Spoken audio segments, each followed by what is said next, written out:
Hi, everybody. I'm Jordan Ostroff with LegalEase Marketing, and this is Exhibit A Attorneys, where we interview attorneys and other experts across the country to learn what it truly takes to be the Exhibit A of a successful attorney. Today's episode, a little bit different. We're going to be talking about how to efficiently grow your law firm through the art of delegation. And for that topic, we wanted to bring on one of the go-to experts, certainly in the legal space. So we have Kristin Tyler. For those of you that don't know, is the co-founder of Law Clerk, where attorneys go to hire freelance lawyers. She's also a partner at the law firm of Garman Turner Gordon, where she practices in trust and estates. In addition to being a lawyer and an entrepreneur, she's a proud mom and firm believer that the practice of law can be rewarding despite its daily demands. So far, deep in my heart of hearts, I totally agree with everything that we've said so far. For those of you that don't know, Law Clerk provides the only ABA-compliant nationwide marketplace where attorneys can hire a freelance lawyer to help with any written legal work they would otherwise delegate to an associate or a paralegal. Their technology is built to comply with each state's ethical rules. There are no sign-up fees or monthly fees. Law Clerk was built by attorneys for attorneys.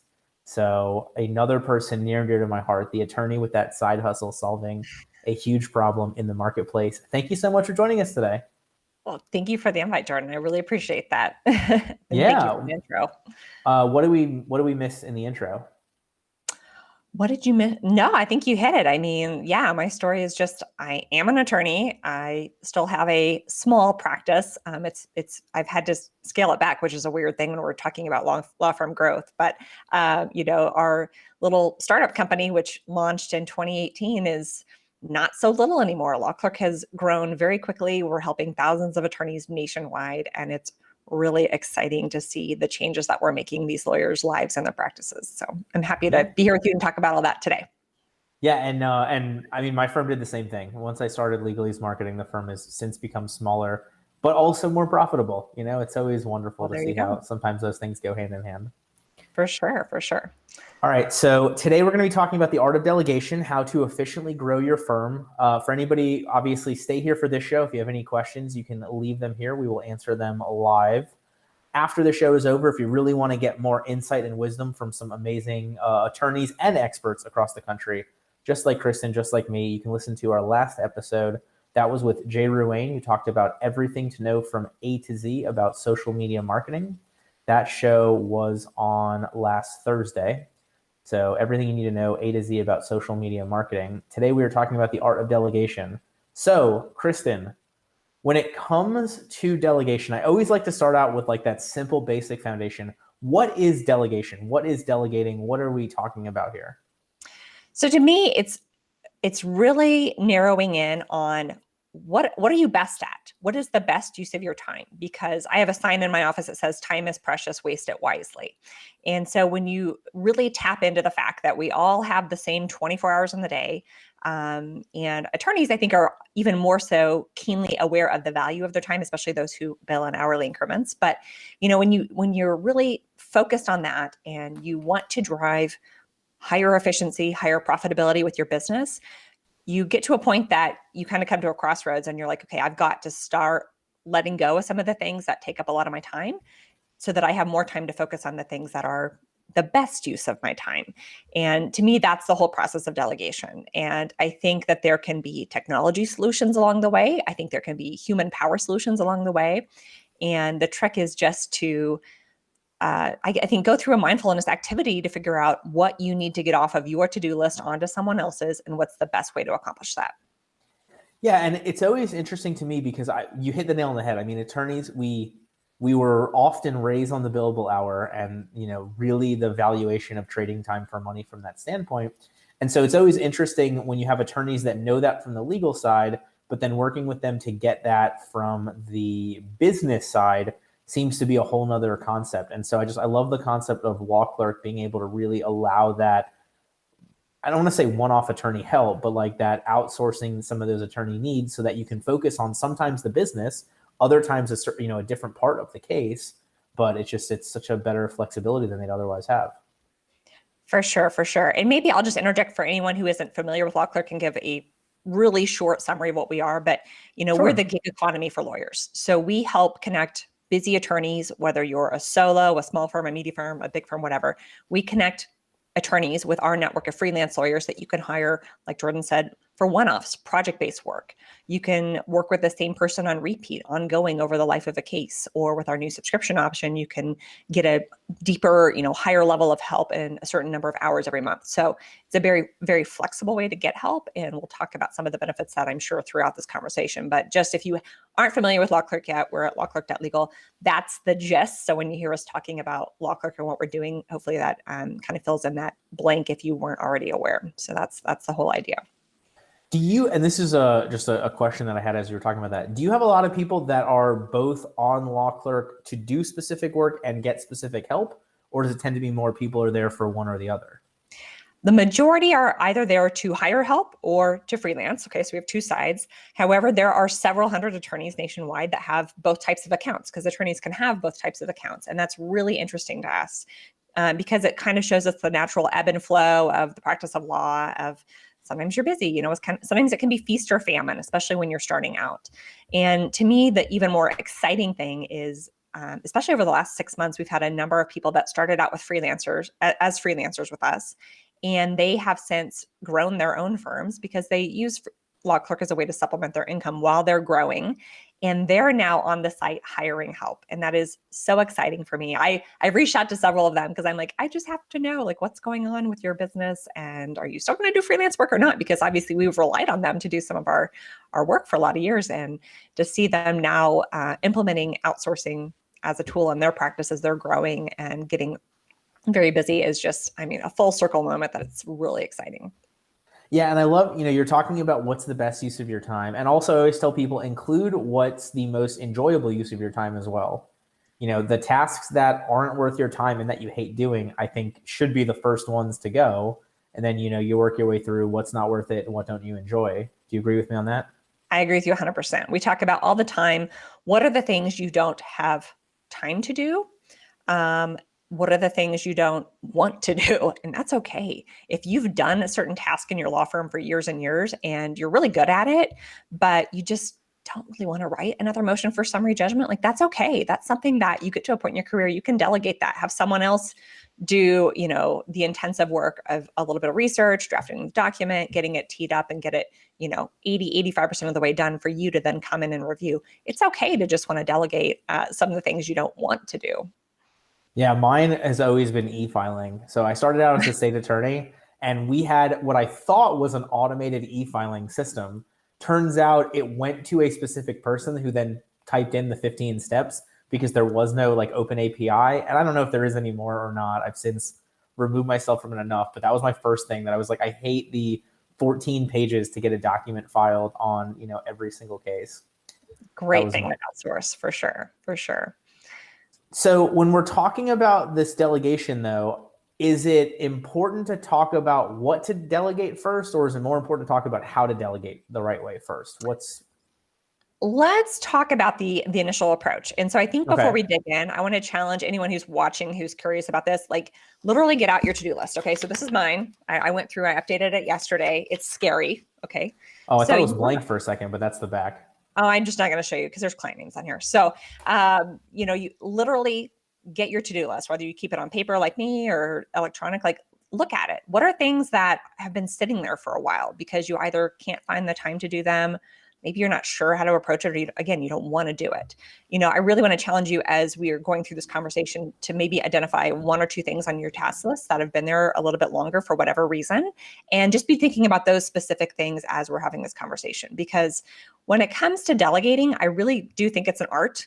I don't think it's anything you can ever perfect. And in fact, my husband would probably laugh that I'm teaching this class today because he's always like, you need to get some more help with this or that, or you're doing too many things. And so I'm laughing when I'm here. I'm supposed to be your Exhibit A attorney. That's laughable because no one is a master at delegation. Everyone can be better. So let's just preface it with that. But I think that, step one is just coming to the point of realizing, okay, my firm has evolved and that's a good thing. When you start out, especially for all those solos out there, man, the hustle is real. When you launch your firm, you're doing everything. You're probably answering the phone. You might be doing some DIY marketing. Jordan's going to cringe at that.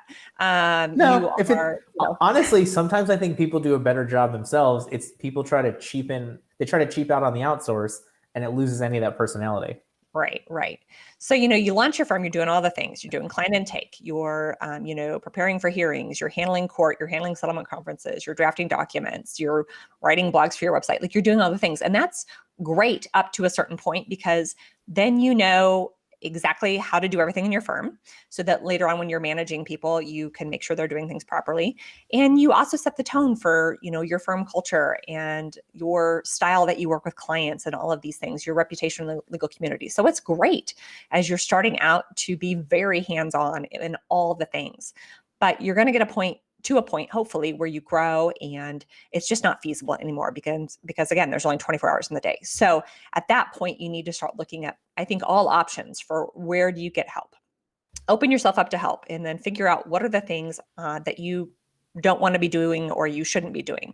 A great way for attorneys to go through that too is if you're kind of like, well, I don't really know, like, when you're going through your pre-bills, I think everybody prints out pre-bills to review before you mail them out to the client, or you do it electronically. Maybe you don't print them. I'm old school, so I print them. I know I'm killing trees. I'm sorry. But look at your bills for the last month and look at those things on your bills that took a large chunk of time. Be honest with yourself. Was that really the best thing for you to be spending a lot of time on that work? Or, would it have been something that, had you had an associate on staff, virtual or otherwise, would it have been a better move for you to delegate it to them, have them take a first stab at the first draft and move on? So your pre-bills for past month's works can give you a lot of clues about the things that are eating up big chunks of your time that might be better to get off your plate. So there's another clue. But the first step is to identify that you're at the point you need help, and to get yourself to the place where you're open to getting help. Because I think there are some pretty common myths about outsourcing too, Jordan, that I think lawyers get stuck telling themselves. I'm curious if you ever find yourself stuck on any of those, or what would be an obvious one to you about when it comes to outsourcing and getting help. Like from a legal perspective, or just from a business perspective in general? From a business perspective in general, yeah. So, the biggest things with outsourcing that I find is inconsistency in labor. So if you are outsourcing on, Fiverr or Upwork, a lot of times you will find a fantastic person, but then they will build up into coming out of your price range, or they'll no longer be on the platform. And then you're stuck kind of scrambling for somebody else, or going to a much different rate, depending upon how much you're invested. That's when we come across a lot for our clients, especially with like social media marketing out of another country or something before us. For sure. I hear that one too. I hear people say, well, who are these, in my world, I'm talking all about freelance lawyers. So, people say, well, who are these freelance lawyers? Why can't they get a real job? How do I know their work's going to be good? And so we hear that one all the time. We pulled some data recently on our freelancers. On average, the freelance lawyers on Law Clerk are out of law school at least 11.6 years. So they're not new. Yeah, 11.6 years. That's a lot of years. And we have a lot of them, especially the really active freelancers who actually are semi-retired or fully retired, but just like genuinely love the practice of law and can't fully give it up, even though they don't want to manage their own firm any longer, which is interesting to me. But so I always like to highlight the fact that when you're working with a dedicated legal outsourcing site like Law Clerk, and there's lots of them out there, guys. I could name a gazillion of our competitors. if you're I don't even think they're competitors, because we each fit different needs for different lawyers. So if for whatever reason Law Clerk doesn't fit your need, then go look at someone else. Like if you need help with appearance work, go look at appearme.com. If you need help in California, a lot of attorneys there work with Hire and Esquire. There's lots of regional ones, and they're all a little bit different. So there's a lot of resources out there. But yeah, that is one of the big ones we hear. We hear lawyers telling themselves to avoid delegation and outsourcing is that they don't think they'll be able to find the right kind of talent. That's definitely a big one. Another common one, do you ever catch yourself thinking this one, Jordan, is, it takes too long to explain this to someone, so I'll just do it myself. You ever the whole, it takes too long to delegate? Well, to me, that's a internal systems problem. Yes. I agree. And, I love to break this down with examples of, say you have, opposing party just filed a motion, you need to write an opposition. So it's going to take a big chunk of time to really dig into that motion, maybe find a few cases to support your position, draft up the opposition, et cetera. Like that's probably at least a 6 to 8 hour piece of work. And let's say you give this to someone on your team or an outsourced resource, and you spend a half an hour giving them the documents, explaining the situation, giving your instructions. That's a half an hour. For them to then turn around and probably work 6 to 8 hours. I mean, that's a full workday, or for some lawyers, a half a workday, but it's a big chunk of time, and that can free up your time instead to be working on the business, the marketing, or meeting with new clients, bringing in new business to the firm.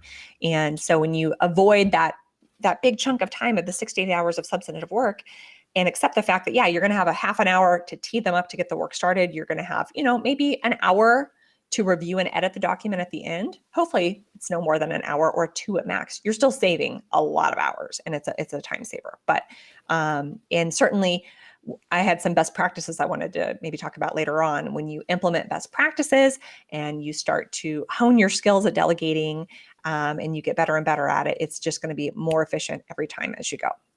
Yeah. And the upside of everybody being more remote has been, we all have Zoom, we all have Google Meet. If you've got any sort of an account on them that you pay for, you can upgrade, or you can record.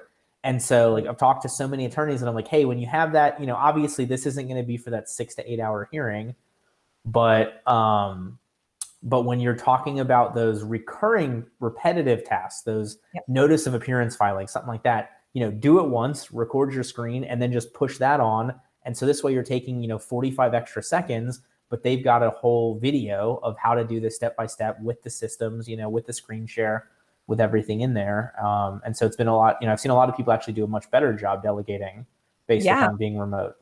Absolutely. I mean, so many of these tools that felt foreign to a lot of lawyers 13, 14 months ago are secondhand now. Like we're used to using these tools to work remotely. So that really opens up the door to working with an outsourced virtual resource like a freelance lawyer that may have otherwise a year ago felt a little uncomfortable because it was different. So that's a big advantage for sure. And definitely using tools like Loom, where you can make little videos of instructions that can be sent time and time again, or whatever video tool you use, can be a big time saver. So definitely think that the time saving advantages outweigh any of the work that you will have to incur to properly set up the work and supervise it on the back end. So, well, and it's one of those, it's going to snowball and compound. If you're talking about something that normally takes 5 minutes every time, you're like, it's only 5 minutes. But if you're doing it, 5 times a week, and then you multiply that by that time, or if you're, if it's that big motion and you've got a similar motion dismiss on 35 cases, now you're talking about, over a month of time savings if you figure 8 hours each one, by having the right person be able to take that off the plate of your team. Absolutely. Absolutely. So, well, let's talk a little bit about what are some tasks from our perspective that would be, really prime candidates for delegation. And again, when you look at a law firm, there's so many aspects of running a business that can be outsourced and delegated, whether you need help on the business side of things with a marketing plan, outsourcing that to an outside expert. You need help with the accounting and finances of the firm. There's a lot of ways you can get part-time CFO, quarter-time CFO, help to manage the finances and the AR, go collect on those receivables. Like there's a lot of those types of tasks that you can outsource and delegate so that you're not spending hours on the phone trying to get clients to pay those bills. You have someone else who's very well versed in doing that in a very professional way on your behalf. I mean, other big candidates that come to mind are, of course, answering the phones, that first line of intake and customer service, and trying to build that rapport to connect with a potential new client and land them. Countless administrative tasks around the firm. I mean, if you name it, if it's taking you time at something that you probably, again, need to look at, is there a technology option or a human power option, whether it's a project assistant, a paralegal, an attorney, whatever. Who do you need to conquer the things that are taking up too much of your time that you shouldn't be doing? Because come on, we know we shouldn't be doing them, but we all get caught doing them from time to time. So, well, and I love that you had that moment. You were talking about if it's an attorney, paralegal, law clerk. Not only, the biggest thing about delegating that I see is people get things, getting over the hump of delegating anything is a huge hump. But the next one becomes delegating it to the right person. And so there are going to be things that ideally have to be done by a lawyer in some manner. So you may see a benefit delegating that to another lawyer through law clerk versus delegating that to your paralegal, especially if it's a overly serious case, if it's something that's semi new to the firm, if it's something the paralegal's never done before. You may have better issues there as opposed to just delegating it to somebody else versus delegating it to the right other person. For sure. And I think one thing I encounter a lot is that a lot of attorneys who maybe do have a paralegal on their team that they work together a lot of years, they're accustomed to delegating certain types of work to that paralegal, and that's fine. But they don't oftentimes consider the fact that they could maybe engage a freelance lawyer to do that work for them on a limited capacity basis, and it might get done to a different level with a different degree of review and skill and expertise that the trained eye of an attorney can see and analyze that a paralegal maybe can't, even a very experienced paralegal. And it's funny now, my paralegal that I work hand in hand with in my practice, a lot of times she's like, if I give her something, she's like, maybe you should put this on law clerk instead. I'm like, okay, hint taken, yes. I love that. But and that's such a good team mentality where she feels comfortable just being like, this probably is better on somebody else's plate. Yeah. Let's not have me fudge this up before you just go get another lawyer to do it. So definitely challenge yourself if there's things you've been doing for a lot of years, and even if they've been working, like consider the fact that maybe delegating them in a different way. Whether it's technology or through law clerk or something like this, there might be a better way to get things done that you're already delegating as well. So.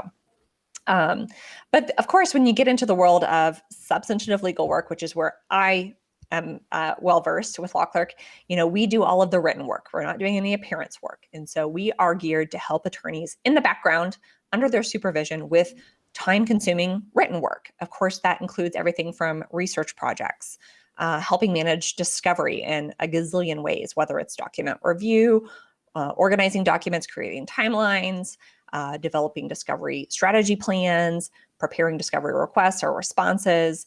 There's like so much we can do with discovery. And universally, one common trait I find with all litigators is I think they all equally despise discovery. So, if you are one of those lawyers out there that's like, oh, discovery, definitely think about ways that you can delegate some of those tasks to get them off your chart and get someone else to do them who doesn't mind doing them, wants to do them. Moving on from that, of course, then we get into the nitty gritty, all of the litigation documents, whether it's, a complaint or a demand letter, complaints, motion practice, settlement conference briefs, trial briefs, motions in limine, appellate briefs, et cetera. Any sort of litigation document is prime fodder to go up and be outsourced to a freelance lawyer. That's just a no-brainer. But we also, a significant amount of our work is also transactional. And I think that's something that surprises some lawyers is that we probably see around 35 to 40% of our work is more transactional based. So any type of contract or agreement, intellectual property stuff, real estate work, leases, deeds, and then also this segues into what I call, the miscellaneous category, which is kind of creative. And so we even have people that will outsource to help get marketing materials. They say, look, I get asked the same question from my clients 400 times a month, and I'd really like to have a little cute PDF handout that I could give them to answer this question, but I don't want to work on it. So you can delegate that to get FAQs written or blogs. We have a lot of criminal defense attorneys that anytime something big happens in the news and there's like some, salacious headline with some celebrity or something with a criminal charge, they'll log in right away and hire one of our freelancers to write a blog about it so that they can get it up right away and generate some SEO traffic on that. So that's kind of interesting. But another way that I see lawyers and freelance lawyers collaborating is kind of through a mentorship aspect. And that's exciting to me as well. We see a lot of junior attorneys that are hanging a shingle, starting their own firm, and they are searching out to find freelance lawyers who have higher level of experience than them. Again, some of those retired or semi-retired attorneys, just to kind of have another set of eyes on work to basically, if maybe they, got the motion from a opposing counsel, they already drafted their opposition. So they did the work. They just want someone else to look at it with a different perspective, another set of eyes to issue spot. Like, okay, here's the motion, here's my opposition. What am I missing? What should I be arguing more? What's not clear? You can get another opinion like you would if you worked in a larger firm and you were going to just walk down the hall to get one of your colleagues' opinions. You can do that in a virtual outsourced way very affordably. One of our guys. That's what I was going to say, because I hear that so often with attorneys that like it's the loneliness of going solo, like not from the having nobody to talk to in general, but having nobody to, bounce those ideas off of, devil's advocate, et cetera. Exactly. And a lot of people have that informally, but I think a lot of people also would feel bad asking their buddy that they have lunch and coffee with a few times a year to be like, hey, can you read this 24-page motion and, tell me what I did wrong? That's a lot. That's a lot to ask. You need to pay someone to do that, especially to get their expertise. One of our attorneys out of, I think it's Kansas, really has taken this to the next level. He does what I call polling the audience, where he doesn't just hire one of our freelancers to review it.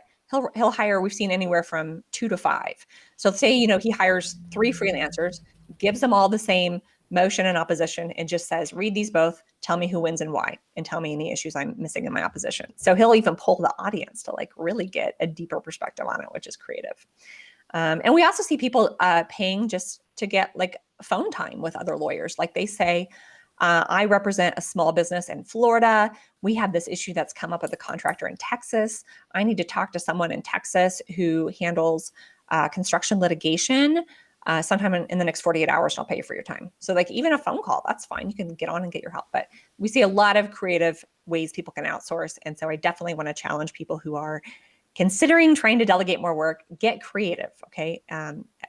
No matter what your pain point is that you can't find the time to complete, don't want to complete, no, you shouldn't be doing yourself because it's not the best use of your time. There's a way to get help for it, and you just got to get creative. So, yeah. And another thing I love is I think when I don't know are most of your viewers usually solos or small firms, Jordan? For the most part, I believe so. Yeah. Yeah. One of the best things about being at a solo firm or a small firm is you can try things out. And if they don't work, you can shift gears. You can fail fast.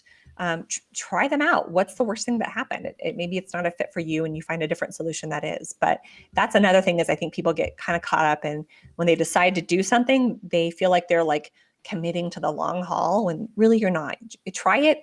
Try it a few times. And if it doesn't work, then accept the fact this isn't the right solution and move on and find a different one. But you definitely got to try it out before you know if it's a fit or not.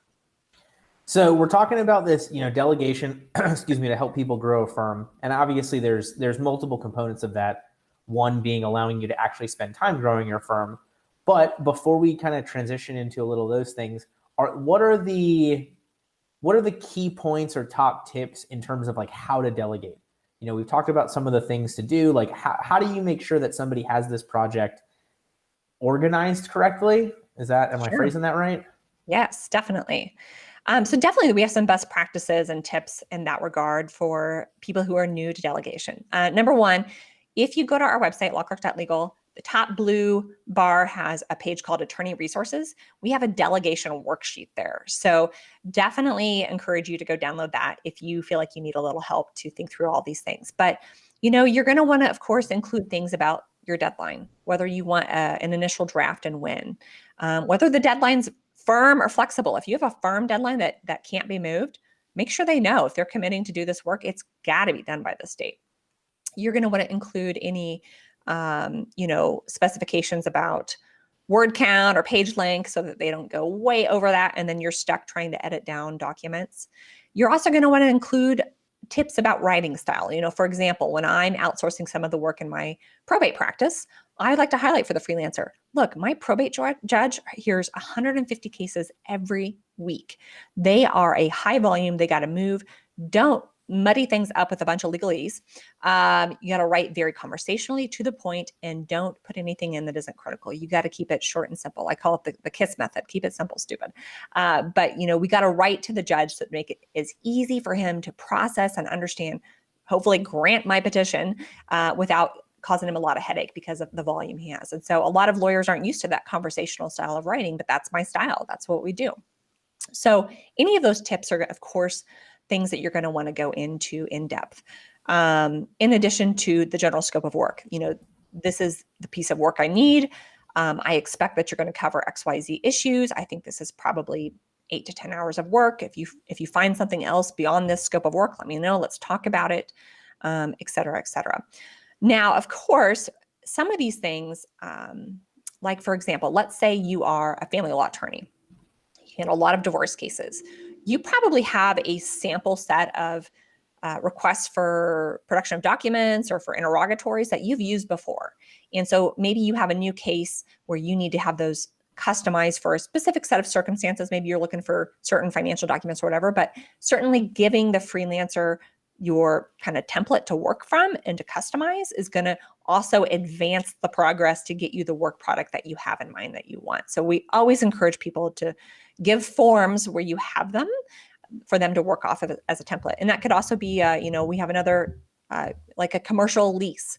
Maybe you work and you have a client that has a lot of strip malls, and you've got a kind of a standard lease that just needs to be customized for new tenants from time to time. That's a great thing to hand over to a freelance lawyer, along with a checklist of these are the terms for the client, build them into the document, and away they go. So definitely want to share those templates and instructions. Yeah, it always cracks me up. You go to law school and they're like, if you copy even 2 sentences from anything else, we're going to kick you out. And then you go to real work and they're like, if you start anything from scratch and don't use the template, you're going to be so behind on your hours that the client's going to fire us. Yeah, exactly. So, and I think my last, a couple other tips, but one would be when you hire someone, whether it's to answer your phones, help with marketing, write motions for you, when they have questions, be responsive. I know you have 400 things coming at you every hour of the day when you're a busy attorney, but you really have to make yourself available and be responsive in a quick time so that you're not log jamming their progress and their work.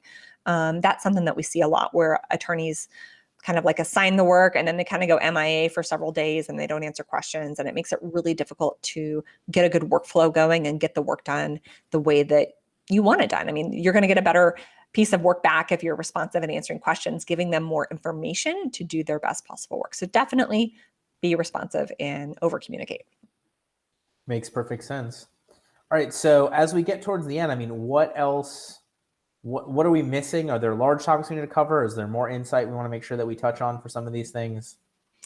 Sure. Well, I guess the couple things I want to highlight when it comes to law clerk, if that's okay with you, Jordan, Sure. is that I really think we have a number of secret weapons that make us great for delegating substantive legal work. But 2 of the ones that I really think help attorneys the most are the following. Number 1, a dedicated law clerk advisor. So whenever an attorney registers for a hiring account, meaning they need to hire some freelance help, they are automatically paired up with a dedicated law clerk advisor.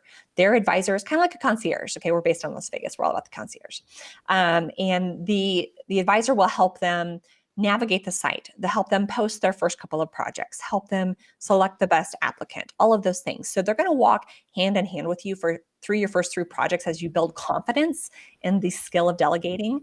And they obviously, they work with a couple hundred attorneys each nationwide. So they also have a lot of best practices that you can draw on and that they will use to help set you up for success with delegating. So definitely if you're going to check us out and you sign up for a hiring attorney account, take time, talk to your advisor, get to know them, and definitely take full advantage of their knowledge base and everything that they can offer. That's a great secret weapon for delegating with law clerk.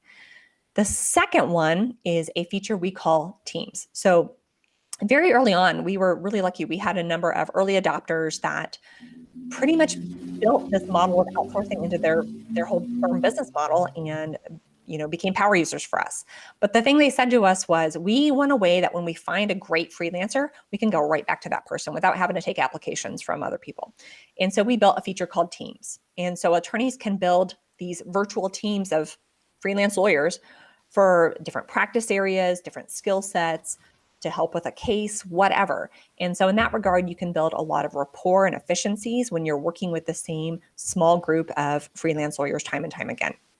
And so that's another thing to keep in mind is you won't be working with different people all the time. If you find, some freelancers that you really enjoy working with that do great work, you have an ability to work with them time and time again, of course, provided that they're available at the same time. But most of them are, and that's a really powerful way to also take your delegation to the next level. And like you said, it can be a time saver too, because then over time, we see a lot of projects now that get posted to someone on an attorney's team, and the only instructions are like, prep this the same way we did in the Jones case. Like that's the entirety of the instructions, because they just know, because they've done a lot of these together now. And I think that's pretty cool. So definitely take advantage of those features, and they can be a big help with your outsourcing. Awesome. Excuse me. All right. So if you've enjoyed this episode and our other episodes, our next episode is going to air on Thursday. That would be the 15th at 1:30 Eastern Time. 7 ways to empower your employees and build leadership with Molly McGrath. So that is going to be this Thursday, the 15th at 1:30 on empowering employees and building great leadership. All right. So Kristin, before I let you go, I want the ultimate tidbit, the diamond nugget of wisdom here. If somebody's been listening for the last about 40 minutes and they take nothing else from this, what is the biggest piece of advice that you have, the most important thing for them to keep in mind so that they can become the exhibit A of a successful attorney? So the big takeaway here would be along the vein of you've got to work smarter, not harder. And you really owe it to yourself. This is a tough profession. You are constantly being faced with deadlines and demands from your clients, opposing counsel, the court. It's not an easy profession. And when you're pushing yourself too hard, pulling too many all-nighters to get work done, when you're resisting getting help for whatever reason, you're not doing yourself any favors, and you're not doing your clients any favors, because all you're doing is putting yourself in the fast track to burnout, and that's not going to get you anywhere in the long term. So if you're really committed to being in this profession for the long term and succeeding in it, you need to build your team, and you need to start letting go of some of these tasks and delegating them.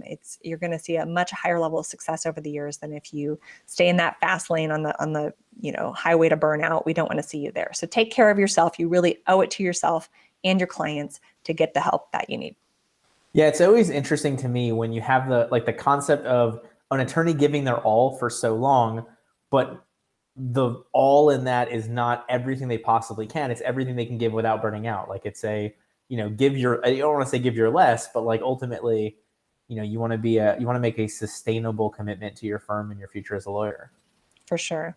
So yeah, no, we're really committed to attorney well-being, and that's a big part of our mission and why we wanted to build this tool for both the hiring attorneys who need help and for those freelancers that for whatever reason are looking to bring some income in to fit their lifestyle in a more flexible way than the traditional law firm career. So we really are trying to help lawyers on both sides of the equation. And Jordan, I want to thank you for having me as a guest to help talk about this topic and spread the word and hopefully make people aware of all the different options that are out there for them to get help, whatever the task is that they need to get off their to-do list. Yeah, thank you so much. So we've got, just before you go, we've got lawclerk.legal, the website here. We've got facebook.com/lawclerk.legal, the Facebook link. We've got your LinkedIn. And then we also have your Instagram, Shark on the Run, which I think is an awesome handle. Yes, have you seen the sharks? These are 2 of the little sharks here. So if you like Instagram, the little sharkies have their own account. It's all fun. It's like no business. And they're always on all sorts of adventures. And we're just kind of goofy there. So come join us. There we go. Awesome. Anything else for people to have contact info for you? We're good with those. If you, support at lawclerk.legal, reach out. If you want to set up a demo, if you want to talk to me or someone on my team in more depth, just reach out to us, support at lawclerk.legal. We're happy to help. All right. Thank you so much for being with us today. You're welcome, Jordan. Thank you.